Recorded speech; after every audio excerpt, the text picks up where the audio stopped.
পৃথিবীর মানচিত্রের দিকে তাকালে আমাদের চোখ সাধারণত উপরের দিকের দেশগুলোর দিকেই যায়, কিন্তু মানচিত্রের একদম নিচে সবার চোখের আড়ালে লুকিয়ে আছে এক বিশাল সাদা রহস্য। এটি এমন এক জায়গা যা আমাদের পরিচিত পৃথিবী থেকে সম্পূর্ণ আলাদা। এটি অ্যান্টার্কটিকা। অনেকে ভাবেন এটি হয়তো সাগরের বুকে ভাসমান সাধারণ কোনো বরফের টুকরো, কিন্তু না, এটি একটি আস্ত মহাদেশ। আয়তনে এটি এতটাই বিশাল যে পুরো ইউরোপ মহাদেশ কিংবা অস্ট্রেলিয়া মহাদেশের প্রায় দ্বিগুণ জায়গা নিয়ে এর বিস্তার। অথচ এই বিশাল ভূখণ্ডটি পৃথিবীর সবচেয়ে নির্জন, শীতল এবং রহস্যময় স্থান। একে বলা হয় পৃথিবীর ডিপ ফ্রিজ। আজকের এই ভিডিওতে আমরা এক দীর্ঘ যাত্রায় বের হব। আমরা জানব এমন এক অ্যান্টার্কটিকার কথা যেখানে একসময় ডাইনোসর ঘুরে বেড়াত, শুনব সেই সব সাহসী মানুষের গল্প যারা এই বরফের রাজ্যে মৃত্যুকে আলিঙ্গন করেছেন শুধুমাত্র আবিষ্কারের নেশায়, এবং সব শেষে জানব হাজার মাইল দূরের এই বরফের মহাদেশটি গলে গেলে কেন আমাদের নিজেদের বাড়িতেই পানির নিচে তলিয়ে যাবে। আজকের অ্যান্টার্কটিকাকে দেখলে আপনার পক্ষে বিশ্বাস করা কঠিন হবে যে এই জায়গাটি একসময় সবুজে শ্যামলে ভরা ছিল, কিন্তু বিজ্ঞানের আধুনিক গবেষণা আমাদের সেই অবিশ্বাস্য সত্যটি জানাচ্ছে। আজ থেকে প্রায় 16 কোটি বছর আগের কথা চিন্তা করুন। তখন পৃথিবী আজকের মতো ছিল না। অ্যান্টার্কটিকা মহাদেশটি তখন পৃথিবীর দক্ষিণ মেরুতে নয়, বরং বিষুব রেখার কাছাকাছি উষ্ণ অঞ্চলে ছিল। তখন এই বরফের মরুভূমিতে ছিল ঘন জঙ্গল, বিশাল সব নদী এবং জলাশয়। সেখানে ঘুরে বেড়াত অতিকায় সব ডাইনোসর। বিজ্ঞানীরা অ্যান্টার্কটিকার বরফের নিচে এবং পর্বতের চূড়ায় এমন সব গাছের জীবাশ্ম বা ফসিল খুঁজে পেয়েছেন যা প্রমাণ করে এখানে একসময় ট্রপিক্যাল রেইন ফরেস্ট বা ক্রান্তীয় বনাঞ্চল ছিল। কিন্তু পৃথিবীর প্লেটগুলো যখন নড়তে শুরু করল, তখন অ্যান্টার্কটিকা ধীরে ধীরে দক্ষিণের দিকে সরে যেতে লাগল।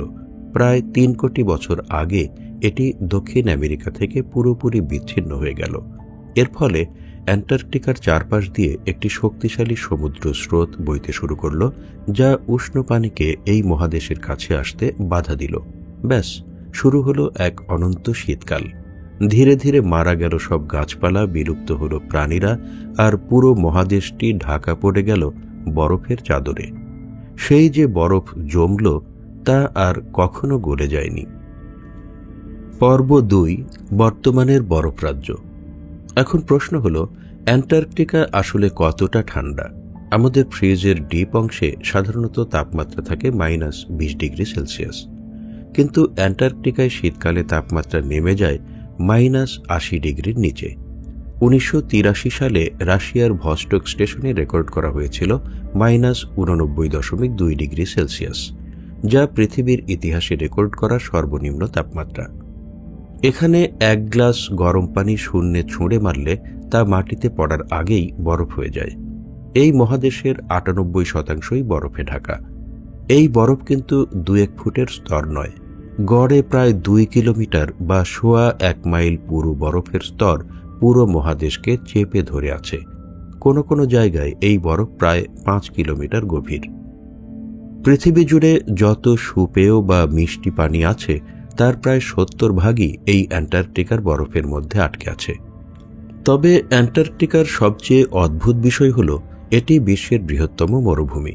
আমরা মরুভূমি বলতে শুধু বালি আর গরম রোদ বুঝি, কিন্তু বিজ্ঞানের ভাষায় যেখানে বৃষ্টিপাত হয় না সেটাই মরুভূমি।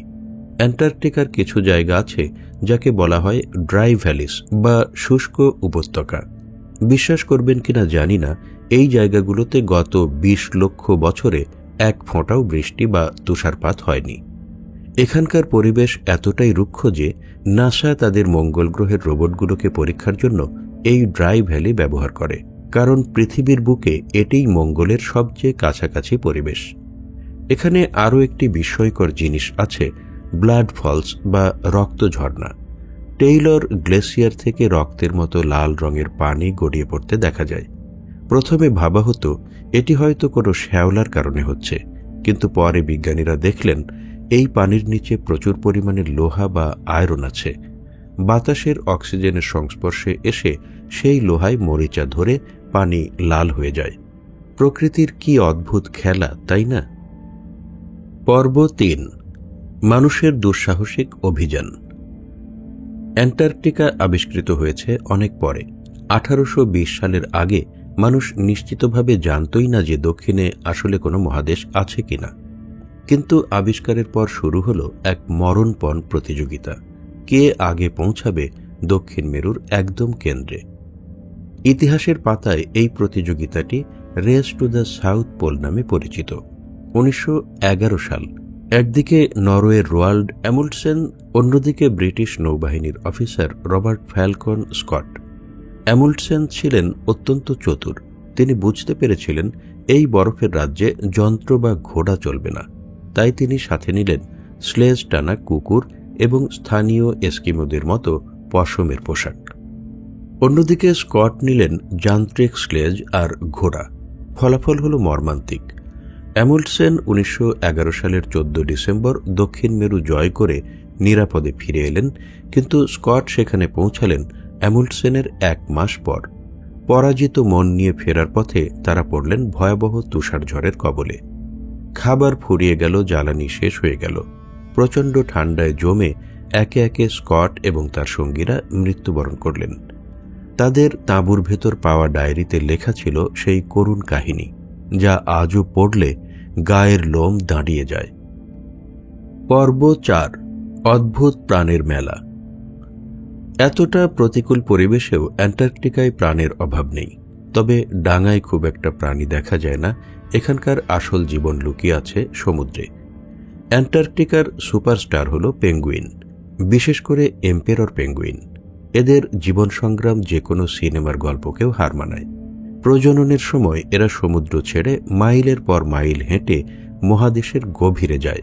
সেখানে -50 ডিগ্রি শীতে বাবা পেঙ্গুইনরা তাদের পায়ের ওপর ডিম রেখে পেটের চামড়া দিয়ে ঢেকে রাখে। দিনের পর দিন না খেয়ে ঠায় দাঁড়িয়ে তারা ডিমে তা দেয়, আর মা পেঙ্গুইনরা তখন সমুদ্রে যায় খাবারের খোঁজে। প্রকৃতি এখানে বাবাদের এক অদ্ভুত ধৈর্যের পরীক্ষা নেয়। সমুদ্রে রাজত্ব করে বিশাল তিমি মাছ, বিশেষ করে নীল তিমি এবং অর্কা বা খুনে তিমি। এছাড়াও আছে বিভিন্ন প্রজাতির সিল। ওয়েডেল সিলরা বরফের নিচে সাঁতার কাটে এবং শ্বাস নেওয়ার জন্য বরফ ফুটো করে মাথা বের করে। আর আছে কোটি কোটি টন ক্রিল, যা এক ধরনের ছোট চিংড়ি। এই পুরো মহাদেশের বাস্তুতন্ত্র বা ইকোসিস্টেম টিকে আছে এই ছোট ক্রিল মাছের ওপর নির্ভর করে। তবে ডাঙায় কোনো সাপ, টিকটিকি বা ভালুক নেই। উত্তর মেরুতে পোলার বিয়ার বা মেরু ভাল্লুক থাকে, কিন্তু দক্ষিণ মেরু বা অ্যান্টার্কটিকায় কোনো ভালুক নেই।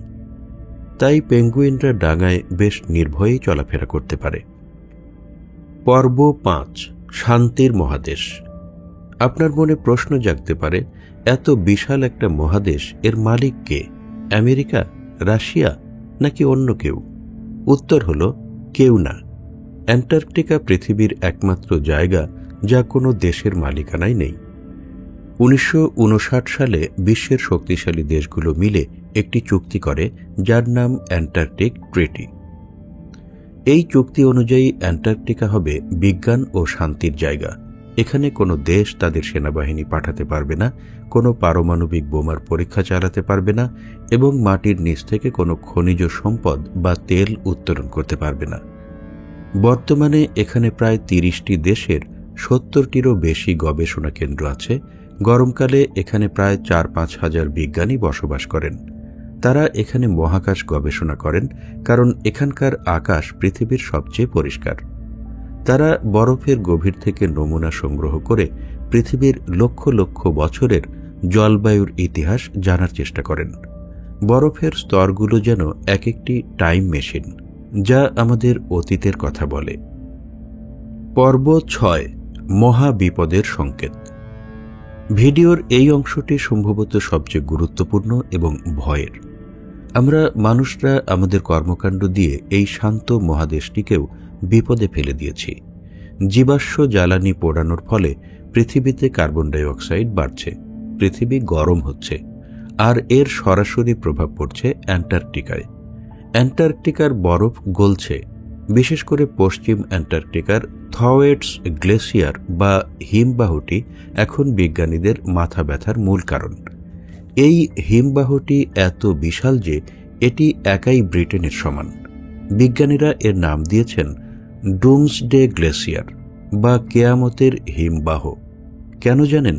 কারণ এই একটি হিমবাহ যদি পুরোপুরি ভেঙে সাগরে পড়ে যায় তবে সারা বিশ্বের সমুদ্রপৃষ্ঠের উচ্চতা প্রায় 2 ফুট বেড়ে যাবে।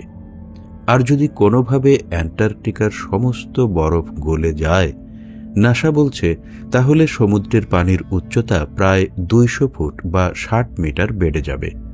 এর ফলাফল হবে অকল্পনীয়। বাংলাদেশের মতো নিচু দেশগুলোর মানচিত্র বদলে যাবে। দক্ষিণাঞ্চলের জেলাগুলো পানির নিচে তলিয়ে যাবে। মালদ্বীপ নামের দেশটি হারিয়ে যাবে। নিউ ইয়র্ক, লন্ডন, মুম্বাই, সাংহাইয়ের মতো বিশ্বের বড় বড় শহরগুলো সাগরের গর্ভে বিলীন হয়ে যাবে। কোটি কোটি মানুষ তাদের ঘরবাড়ি হারাবে। কৃষিজমি লবণের পানিতে নষ্ট হয়ে যাবে। দেখা দেবে ভয়াবহ খাদ্য সংকট। এটি কোনো সায়েন্স ফিকশন মুভির গল্প নয়, এটি বিজ্ঞানীদের দেওয়া বাস্তব সতর্কবাণী। আমাদের দায়বদ্ধতা। অ্যান্টার্কটিকা আমাদের থেকে হাজার হাজার মাইল দূরে হতে পারে, কিন্তু আমাদের অস্তিত্বের সাথে এটি নিবিড়ভাবে জড়িয়ে আছে।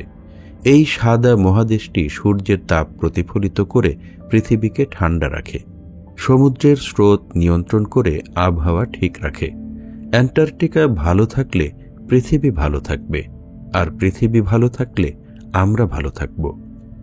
আজকের এই ভিডিওটি শুধু জানার জন্য নয়, সচেতন হওয়ার জন্য। আমাদের প্রতিদিনের ছোট ছোট কাজ, যেমন প্লাস্টিকের ব্যবহার কমানো, গাছ লাগানো এবং পরিবেশ দূষণ রোধ করা, এগুলোই পারে অ্যান্টার্কটিকার বরফ গলা কিছুটা হলেও কমাতে। এই বিশাল নীরব শ্বেত শুভ্র মহাদেশটি আমাদের দিকে তাকিয়ে আছে। এটি আমাদের অতীতের সাক্ষী এবং আমাদের ভবিষ্যতের চাবিকাঠি। একে রক্ষা করা মানে নিজেদের রক্ষা করা। ভিডিওটি দেখার জন্য ধন্যবাদ। অ্যান্টার্কটিকা সম্পর্কে কোন তথ্যটি আপনাকে সবচেয়ে বেশি অবাক করেছে কমেন্ট করে আমাদের জানান।